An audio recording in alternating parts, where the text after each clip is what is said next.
क्योंकि मैंने पूरा सोचा था कि अगर मैं साधना-पादा में गया, तो मैं ब्रह्मचर्य में इनिशिएशन लेके ही रहूँगा। ये शब्द मैंने उससे पहले कभी सुना ही नहीं था कि ये टाइप का शब्द कुछ होता है। और उस दौरान मेरे मुँह से ये शब्द निकलना शुरू हुआ।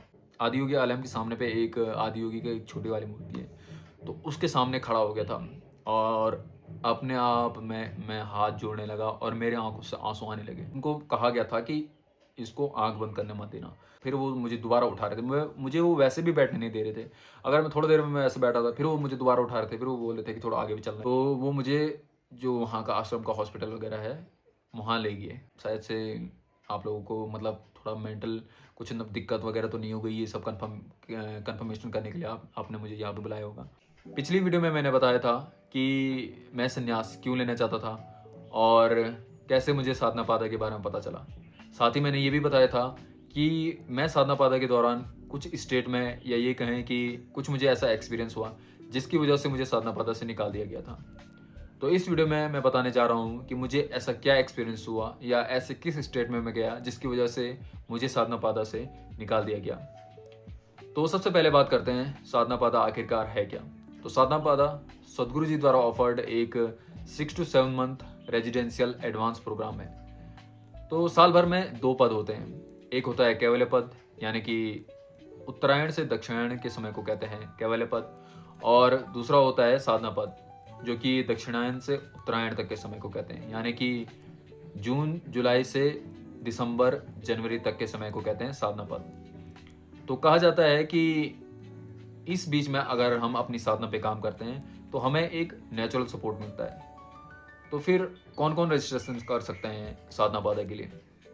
एक, जो कि अपनी साधना को बढ़ाना चाहते हैं। दूसरे, जो कि जीवन की भाग दौड़ से तंग आ चुके हैं और एक ब्रेक लेना चाहते हैं और अपने ऊपर काम करना चाहते हैं। और तीसरे वो जो आश्रम की लाइफस्टाइल को जीना चाहते हैं और उसे समझना चाहते हैं। तो अगर आप इन तीनों में से कोई भी हो तो आप साधना पादा के लिए रजिस्ट्रेशन कर सकते हो। पर इसके लिए क्या प्री-रिक्विजिट है? तो आपको बस इनर इंजीनियरिंग कंप्लीट करना होगा, यानी कि संभवी महामुद्रा क्रिया में आपका इनिशिएशन होना ज़रूरी है। बस यही एक कंडीशन है साधना पादा में रजिस्ट्रेशन करने के लिए। तो इसकी फ़ीस वगैरह क्या है? क्या रुपए लगेंगे इस चीज़ के लिए? तो फ़ीस वगैरह कुछ नहीं है, रजिस्ट्रेशन फ्री है, खाना फ्री है, रहना फ्री है। बस आपका जो डेली यूज़ का सामान होगा या आपको कोई चीज़ परचेज़ करनी होगी, बीच में कोई चीज़ भी लेनी होगी, तो उस चीज़ के रुपए आपके पास होने चाहिए। और अगर आप इस बीच में 6 महीने में अगर आप कोई एडवांस प्रोग्राम करना चाहते हो, शून्य करना चाहते हो, भाव स्पंदना करना चाहते हो या संयमा वगैरह कुछ भी करना चाहते हो, हठ योगा करना चाहते हो, तो उस चीज़ के आपको रजिस्ट्रेशन फ़ीस आपके पास होनी चाहिए। बस इतने ही रुपए आपको चाहिए, बाकी सब पूरा फ्री है। तो अब बात करते हैं कि मैंने क्यों साधना पादा के लिए रजिस्ट्रेशन किया। तो जैसे मैंने अपनी पिछली वीडियो में बताया था कि मैं संन्यास धारण करना चाहता था और साधना पादा एक रास्ता था कि मैं इस आश्रम जा सकता हूँ। तो मैंने सोचा था कि अभी मैं उस लेवल पे नहीं हूँ कि मैं जाके सीधा कह सकूँ कि मुझे ब्रह्मचर्य में इनिशिएशन करवा दो। तो मैंने सोचा कि साधना पादा पहले जाऊँगा और उसके बाद 2-3 महीने तक अपने ऊपर काम करूँगा, अच्छे से फुल फोकस करूँगा कि मुझे साधना अपनी बढ़ानी है या अपना कॉन्शियसनेस या अपनी एनर्जी या जो भी उसको कहते हैं वो सब चीज़ें बढ़ानी है, अपने आप को स्टेबल करना है। और उसके बाद मैं उन्हें कहूँगा या किसी ब्रह्मचर्य से तो इस बीच में मिलना होगा ही, तो उनको मैं कहूँगा कि मुझे अब ब्रह्मचर्य में इनिशिएट कर दो। तो ये मेरा प्लानिंग था और फिर मैंने अक्टूबर-नवंबर 2022 को लगभग मैंने अपना रजिस्ट्रेशन कर लिया था। उसके बाद 10 दिसंबर 2022 को हमारा एक वेबिनार वगैरह हुआ जिसमें उन्होंने बताया था कि मतलब क्या-क्या लाइफ़स्टाइल होगी अ, आश्रम की, कैसा उठना वगैरह होगा, क्या-क्या खाने खाने का टाइमिंग क्या होगी, ये सब चीज़ों के बारे में हमें बता दिया गया था। क्या-क्या वहाँ का ड्रेस कोड वगैरह होगा, तो ये सब बताया था वेबिनार में। उसके बाद 12 दिसंबर को एक कन्फर्मेशन वीडियो कॉल हुई। उसमें उन्होंने पूछा कि मैं क्या करता हूँ और मेरी अभी लाइफ़स्टाइल क्या है, घर वालों की सिचुएशन क्या है, फैमिली सिचुएशन क्या है, फाइनेंशियल सिचुएशन क्या है और मैं क्यों साधना पादा में आना चाहता हूँ। तो उस चीज़ का मैंने एकदम क्लियर आंसर दिया था कि मैं देखना चाहता हूँ कि मैं आश्रम की लाइफ़स्टाइल के प्रति कैसा जी रहा हूँ या मेरे लिए आश्रम की लाइफ़स्टाइल है भी या नहीं है। अगर मैं ये फ़ील नहीं करता कि ये मेरे लिए है, तो मैं फिर संन्यास धारण करने की सोचता ही नहीं। तो ये चीज़ मैंने उनको बताया और फिर उसके बाद हमारी वीडियो कॉल वगैरह ख़त्म हुई और फिर 2 जनवरी 2023 को मुझे कन्फर्मेशन मेल आ गया कि मेरा साधना पादा में कंफर्मेशन हो गया है। और फिर उसके बाद ये सुन के मैं बहुत ज़्यादा खुश था कि आखिरकार मेरा सिलेक्शन वगैरह हो गया है। तो फिर बस अब वेट करने का टाइम था। उसके बाद कंफर्म डेट मतलब हमें कंफर्म करनी थी कि कब जाना है, तो 8 मतलब कुछ फिक्स टाइम दिया था, 3-4 दिन के अंदर-अंदर हमें जून में वहाँ पहुँचना था। तो मैंने 8 तारीख को चूज़ किया था कि 8 तारीख को मैं वहाँ पहुँच जाऊँगा। तो फिर 6 तारीख को बिना घर में बताए, क्योंकि घर में नहीं बता सकता था, क्योंकि मैंने पूरा सोचा था कि अगर मैं साधना पादा में गया तो मैं ब्रह्मचर्य में इनिशिएशन लेके ही रहूँगा, वरना मैं वापस नहीं आऊँगा, मैं संन्यास धारण कर लूँगा। अगर वहाँ सेलेक्ट नहीं हुआ तो कहीं और चला जाऊँगा। ये मैंने उस टाइम पे सोचा था। तो इसीलिए घर वालों को बताने का कोई मतलब नहीं बनता था। तो बिना बताए मैं घर से निकल गया और 6 तारीख को मैं निकला था घर से और लगभग मैं पहुँचा 2-3 दिन के अंदर-अंदर वहाँ पहुँचा था और 8 तारीख को मैं वहाँ पहुँच गया था। तो फिर हमें रुकने के लिए जो क्या कहते हैं उसे, डॉर्मेंट्री थी, उसका नाम शायद से कॉन्ड्राय था। तो वहाँ हमें रहने के लिए हमारे रहने की व्यवस्था थी। तो सामान वगैरह पहले वहाँ रखा और फिर हमें नीचे बुलाया गया, बोला गया कि 9 तारीख को ओरिएंटेशन प्रोग्राम था। तो उन्होंने बताया था कि आपको वहाँ अटेंड करना, ये ओरिएंटेशन प्रोग्राम अटेंड करना कंपल्सरी है और 5 दिन का ये ओरिएंटेशन प्रोग्राम होने वाला था। तो एक भी दिन हम ब्रेक नहीं कर सकते थे। अगर हमने एक भी दिन ब्रेक किया तो हमें वहाँ से जाना पड़ेगा। ये उन्होंने पहले ही कंडीशन रख दी थी। तो फिर सुबह को 9 तारीख की सुबह को उठे और अपना बैग वगैरह पकड़ के हम निकल गए आदि योगी आलयम की ओर, क्योंकि वहीं हमारा ओरिएंटेशन प्रोग्राम होना था। तो फिर सामान वगैरह रखा, अपना आईडी कार्ड वगैरह मिला हमें, तो वो सब गले में टाँग के फिर उसके बाद हम अंदर बैठ गए, आदि योगी आलम में चले गए। फ़ोन वगैरह हमारे सारे जमा हो गए थे। तो फिर वहाँ अलग-अलग प्रोग्राम कराए गए। क्या-क्या चीज़ें हुई अब मैं डिटेल में नहीं बताऊँगा और ना ही मुझे डिटेल में याद है, क्योंकि उस उस चीज़ को बीते हुए लगभग 2-3 साल हो चुके हैं। तो मुझे ढंग से याद नहीं है कि क्या-क्या चीज़ें हुई थी, पर जो मुझे मोटा-मोटा याद है कि उसमें संभवी वगैरह तो कराया ही गया था। साथ में भक्ति साधना वगैरह, चैंट वगैरह ये सब चीज़ें कराई गई। तो पहले दिन 9 तारीख को मुझे बहुत सारी चीज़ें नहीं पता चली। उससे पहले मैं ना किसी भी एक्सपीरियंस के लिए, ये जो स्पिरिचुअल एक्सपीरियंस होता है, उस चीज़ के लिए तड़प रहा था। क्योंकि सांभवी करते-करते लगभग 1 साल तो हो ही गया था। अब मुझे कुछ नया नहीं मिल रहा था। मतलब मुझे समझ नहीं आ रहा था कि क्या ये एक रास्ता सही है या नहीं है, या इससे मैं अब कुछ पा पाऊँगा, नहीं पा पाऊँगा। तो मैं एक एक्सपीरियंस के लिए तड़प रहा था। तो पहले ही दिन भर-भर के एक्सपीरियंस मतलब मिला। भक्ति साधना वगैरह हुई तो उसमें अलग ही लेवल का एक्सपीरियंस था। वो वो चीज़ मेरे लिए बहुत ज़्यादा नई थी। पहली बार लाइफ़ में कुछ ऐसा कुछ हो रहा था। और फिर उसके बाद पहला दिन तो नॉर्मली रहा। उसके बाद वहीं हमें सोना वगैरह था। खाने के लिए बाहर जा रहे थे, बस खाना खाने के लिए बाहर जा रहे थे और बीच में थोड़ा बहुत ब्रेक मिल रहा था। बाकी हम पूरे दिन भर वहीं थे, आदि योगी आलम में ही थे। उसके बाद जाके दूसरे दिन से चीज़ें थोड़ा चेंज होनी शुरू हुई। क्योंकि अब दूसरे दिन क्या हो रहा था कि मेरे दिमाग से धीरे-धीरे जितने भी थॉट होते हैं, वो सब गायब हुए जा रहे थे और अब मैं बस उसी में प्रेज़ेंट था। जो भी वो प्रोग्राम था, उसी में प्रेज़ेंट था। और दोपहर तक आते-आते ऐसी स्थिति हो गई थी कि जैसे बीच में एक कांजी वगैरह का ब्रेक वगैरह होता है, तो उसमें कांजी वगैरह पिलाया जाता है। बाकी लोग उस चीज़ को अटेंड कर रहे थे, कोई वॉशरूम वगैरह जा रहे थे, कुछ कर रहे थे। पर मैं आदियोगी आलम से डायरेक्ट बाहर निकला, करेक्ट बाहर, दरवाजे से बाहर, और सीधा वहीं के थोड़ा आगे पे वहाँ पे बैठ गया था। और उसके बाद करेक्ट सामने पे पेड़ वगैरह था, तो लगातार उस पे देखे जा रहा था। तो मेरे दिमाग में सिर्फ़ ये था कि मुझे जानना है, मुझे जानना है, मुझे जानना है। वही चल रहा था, बाकी कुछ नहीं था मेरे दिमाग में। और वहाँ पे बैठा रहा और पूरे फ़ोकस से उस पे देखता रहा। उसके बाद काफ़ी टाइम तक मैं वैसे बैठा रहा, वैसे बैठा रहा और उसके बाद जैसे ही फिर प्रोग्राम स्टार्ट होने का टाइम आया, तो वहीं से फिर उठा, फिर से वापस अंदर गया और वहाँ बैठ गया। तो उसके बाद कुछ प्रोग्राम हुए, तो उसके बाद वैसे मैं अपना बैकग्राउंड बता दूँ कि हमारे लिए जो शिव भगवान हैं, तो वो भोलेनाथ के रूप में थे। कभी भी हमने, या तो हम शिव जी जानते थे, भोलेनाथ जानते थे, यही नाम जानते थे उनके। बाकी शंभो तो कभी सुना भी नहीं था। ये शब्द मैंने उससे पहले कभी सुना ही नहीं था कि ये टाइप का शब्द कुछ होता है। और वहाँ जब ये सब चीज़ें हुई, तो उस किसी बीच में अब कौन-सा प्रोग्राम था मुझे याद नहीं कि क्या चल रहा था उस टाइम पे। पर उस दौरान मेरे मुँह से ये शब्द निकलना शुरू हुआ। तो ये सब इतना ज़्यादा हो गया कि मतलब कुछ भी हो रहा था मेरे मुँह से सिर्फ़ शंभो, शंभो, शंभो ही निकल रहा था। तो फिर ये चीज़ बहुत ही मेरी ज़िंदगी ऐसे हो गई थी कि उस बीच में मतलब बहुत ज़्यादा ऐसा लग रहा था फ़ास्ट फॉरवर्ड मूव में चल रही है। बहुत ही ज़्यादा उथल-पुथल नहीं, बहुत ही ज़्यादा शांत होने लग गया था। मतलब थॉट तो पूरे गायब ही हो गए थे। थॉट नाम की कोई चीज़ नहीं थी मेरे माइंड में। बस वो प्रोग्राम था और सिर्फ़ एक चीज़ थी कि मुझे जानना है, मुझे जानना है, मुझे जानना है। बस उसके अलावा कुछ नहीं था। धीरे-धीरे भले ये भी एहसास होते जा रहा था कि मैं कुछ जानता ही नहीं हूँ। उस चीज़ का भी धीरे-धीरे रियलाइज़ेशन हो रहा था क्योंकि दिमाग धीरे-धीरे और ज़्यादा खाली होते जा रहा था और उस चीज़ का भी बहुत वो पेन कहें या क्या कहें, मतलब उस चीज़ को और ज़्यादा सोच रहा था मैं कि मैं नहीं जानता हूँ, नहीं जानता हूँ, नहीं जानता हूँ, कुछ नहीं जानता हूँ। तो उस चीज़ का जो पेन भी उभर के आ रहा था धीरे-धीरे और फिर मैं जानना चाहता था। तो वो सब चीज़ें मिक्स हुए जा रही थी और ये बस इसी 2 प्रकार के थॉट मेरे माइंड में था, उसके अलावा कुछ नहीं चल रहा था दिमाग में। दिमाग खाली हो चुका था। तो फिर रात को फिर वही मतलब रात का खाना वगैरह खा के जो शाम को होता है खाना वगैरह वहाँ, वो खा के फिर से वापस आए और उसके बाद कुछ चैंट वगैरह होता है। तो उस चैंट में फिर वही इंटेंसिटी पूरी इंटेंसिटी रही क्योंकि मेरे दिमाग में कुछ भी नहीं था। मैं बस मेरे दिमाग में सिर्फ़ एक ही गोल था कि मुझे सब कुछ जानना है और मैं अभी कुछ नहीं जानता हूँ, मुझे जानना है बस। इसके अलावा कुछ नहीं था मेरे दिमाग में कि घर में क्या होगा, यहाँ क्या हो रहा है, क्या क्या प्रोग्राम होगा, अब 6 महीने में मैं क्या करूँगा, वो सब कुछ नहीं था। बस यही चीज़ मेरे दिमाग में थी।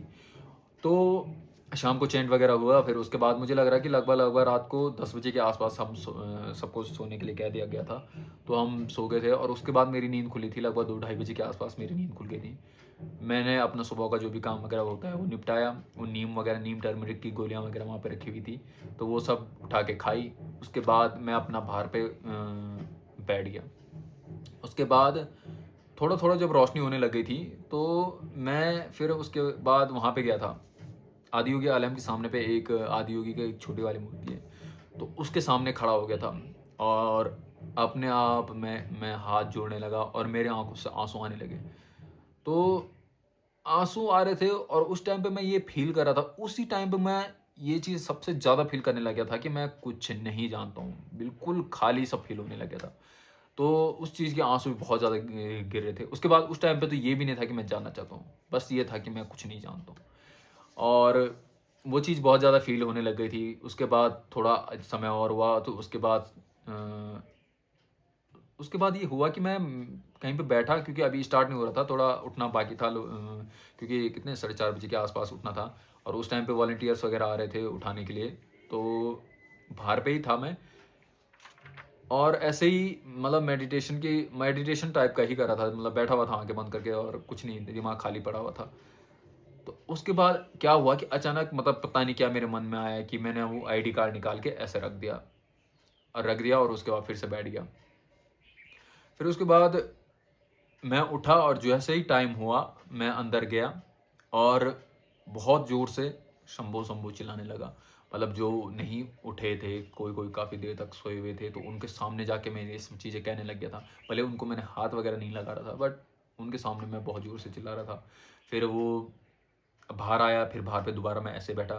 फिर बाकी लोगों का तैयार होने का टाइम था क्योंकि उनको फिर फ्रेश वगैरह होने जो भी होता है सुबह का काम, सब वो सब निपटा के फिर अंदर वहाँ आना था, मतलब आदि योगी आलम के अंदर आना था। तो मैं तो बाहर पे फिर से बाहर पे बैठ गया था वो सब करके। उसके बाद वॉलंटियर्स वगैरह मेरे पास आए कि क्या हो रहा है? क्या आपको एक्सपीरियंस हो रहा है, जो आप इस तरह की चीज़ें कर रहे हो? तो मेरे मुँह से शंभो के अलावा कोई भी दूसरा शब्द नहीं निकल रहा था। ना ही मैं कोशिश कर रहा था। मैं उस मतलब मेरे दिमाग में एक भी थॉट नहीं था, ना ही मैं उस चीज़ को चेंज करना चाहता था। बस एकदम खाली हो गया था और दिमाग में नहीं, मुँह में बस शंभो, शंभो, शंभो निकल रहा था। वो कह रहे थे कि क्या एक्सपीरियंस हो रहा है मेरे नाम से, बस शंभो ही निकल रहा था। तो धीरे-धीरे फिर उन्होंने मुझे वहाँ पे बैठने के लिए कहा, फिर वो अंदर गए। अंदर क्योंकि अंदर बाकी पार्टिसिपेंट्स को अटेंड करना था। मैं बाहर पे बैठ रहा, मुझे अंदर आने के लिए मना कर दिया था। और उसके बाद वहाँ अंदर शायद से सूर्य क्रिया वगैरह कराने स्टार्ट हो गई थी। हाँ, दूसरे दिन सूर्य क्रिया का इनिशिएशन वगैरह होने लग गया था और तीसरे दिन भी वही सूर्य क्रिया करवा रहे थे। तो फिर मैं बाहर पे बैठा हुआ था, तो मैं बाहर पे ही अपना सूर्य क्रिया वगैरह करना स्टार्ट किया। उसके बाद वो ख़त्म करके फिर वॉलंटियर मेरे पास आए। तो उन्होंने फिर बोला कि आपको क्या करना है? आप जॉइन करना चाहते हो, नहीं करना चाहते हो? तो मेरे दिमाग में बस यही था कि उस टाइम पे भी मैं शंभो शंभो ही बोले जा रहा था, उस टाइम तक मैं कुछ बोल नहीं रहा था। उसके बाद जब थोड़ा टाइम दिया, थोड़ा उन्होंने बहुत ज़्यादा पूछा, बहुत ज़्यादा पूछा, बहुत ज़्यादा पूछा, उसके बाद जाके मैं थोड़ा-थोड़ा शब्द बोलने लग गया था, थोड़ा-थोड़ा शब्द बोलना पड़ा मुझे। और फिर उसके बाद उन्होंने फिर शायद से वहाँ से जो ब्रह्मचरी वगैरह थे, जो उस प्रोग्राम को देख रहे थे, उनसे बात वगैरह की। तो उन्होंने कहा कि मुझे बाहर ले जाओ, बाहर ले जाने के लिए कहा, आदि विद्यालय से उधर की ओर, दीक्षा हॉल के पीछे जो ग्राउंड वगैरह है वहाँ उधर साइड ले जाने के लिए कहा था। तो ले जा रहे थे वो, और जैसे ही वो कहीं पे रुक रहे थे तो मैं सीधा बैठ रहा था और अपने ध्यान में जा रहा था। तो वॉलंटियर्स मुझे तुरंत उठा रहे थे और उनको कहा गया था कि इसको आँख बंद करने मत देना। तो वो मुझे मतलब मैं जभी भी बैठ रहा था, आँखें बंद कर रहा था, तो वो मना कर रहे थे। वो कह रहे थे कि आँखें बंद मत करिए, खुला रखिए आँखें। तो मैं आँखें खुला करके ही एकदम ध्यान की स्थिति में जाना कहेंगे उसको, या जो मैं, देखो मैं टर्म में नहीं जाता हूँ, जो चीज़ एक्चुअली हो रही है वो बताता हूँ मैं। तो मैं बैठ रहा था और जैसे मैं बैठा हूँ और ऐसे देख रहा हूँ, तो मैं बस ऐसे ही देख रहा था, ना दाएँ-बाएँ कहीं भी नहीं, ना ही मैं किसी चीज़ पे देख रहा था, बस देख रहा था। तो बस वैसे ही चीज़ें कर रहा था मैं बार-बार। तो फिर वो मुझे दोबारा उठा रहे थे। मुझे वो वैसे भी बैठने नहीं दे रहे थे। अगर मैं थोड़ी देर में मैं ऐसे बैठा था, फिर वो मुझे दोबारा उठा रहे थे। फिर वो बोल रहे थे कि थोड़ा आगे भी चलना है, तो आप खड़े उठिए। फिर मैं उठ रहा था, थोड़ा आगे भी जा रहे थे। वहाँ पे रुक रहे थे, फिर मैं वहाँ पे वही वैसे ही बैठ रहा था, आँखें बंद करने के लिए तो मना कर लिया था उन्होंने। फिर उसके बाद वो बार-बार मुझे मूव करा रहे थे, एक जगह पे बैठने नहीं दे रहे थे। फिर दोपहर हुई और ब्रंच टाइम होता है, तो तब तक फिर मुझे उन्होंने कह लिया था कि आप अपना बैग वगैरह पकड़िए और फिर से आप ड्राइव वगैरह में आ जाइए। तो मैं वहाँ चले गया था, वापस आ गया था।